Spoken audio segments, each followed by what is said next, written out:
Mr. Co-President Nigel Farage, Freedom and Democracy.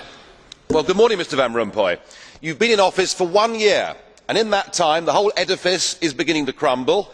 There's chaos. The money's running out. I should thank you. You should perhaps be the pin-up boy of the Eurosceptic movement. But just look around this chamber this morning. Just look at these faces. Look at the fear. Look at the anger. Poor old Barroso here looks like he's seen a ghost. You know, they're beginning to understand that the game is up. And yet, in their desperation to preserve their dream, they want to remove any remaining traces of democracy from the system. And it's pretty clear that none of you have learned anything. You know, when you yourself, Mr. Van Rompuy, say that the euro has brought us stability, I suppose I could applaud you for having a sense of humour, but isn't this really just the bunker mentality?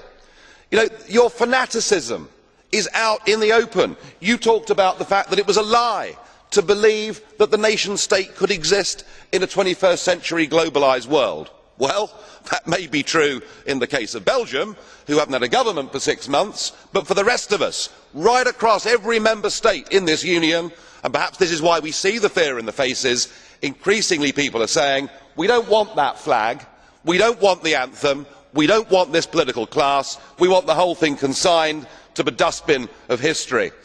And we had the Greek tragedy earlier on this year, and now we have the situation in Ireland. Now I know that the stupidity and greed of Irish politicians has a lot to do with this.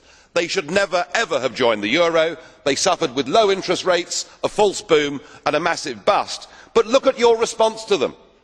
What they're being told, as their government's collapsing, is that it would be inappropriate for them to have a general election. In fact, Commissioner Rehn here said they had to agree their budget first before they'd be allowed to have a general election. Just who the hell do you think you people are? You are very, very dangerous people indeed. Your obsession with creating this euro state means that you're happy to destroy democracy. You appear to be happy for millions and millions of people to be unemployed and to be poor. Untold millions must suffer so that your euro dream can continue. Well, it won't work, because it's Portugal next. With their debt levels of 325% of GDP, they're the next ones on the list, and after that I suspect it will be Spain.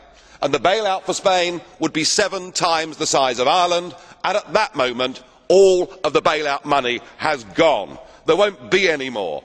But it's even more serious than economics, because if you rob people of their identity, if you rob them of their democracy, then all they are left with is nationalism and violence. I can only hope and pray that the euro project is destroyed by the markets before that really happens. Thank you. The next speaker, Madame.